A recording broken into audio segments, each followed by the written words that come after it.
Hello, আজকে আমি করব মোগলাই চিকেন কষা। তার জন্য চিকেনটাকে আমি আগে ভালো করে ধুয়ে নিয়েছি। এবার এর মধ্যে দেব সামান্য নুন, হলুদ, লঙ্কার গুঁড়ো আর তেল।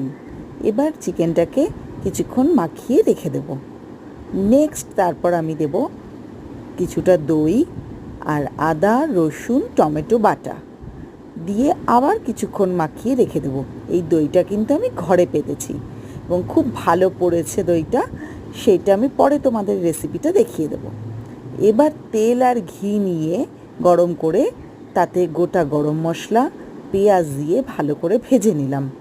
এবারে আলু আর চিকেন মাখাটা দিয়ে ভালো করে কষিয়ে নেব। তবে আলু তোমরা দিতেও পারো, নাও দিতে পারো। আমরা একটু পছন্দ করি বলে আলুটা দিয়েছি। আলু না দিলেও এটা খেতে ভালো লাগবে।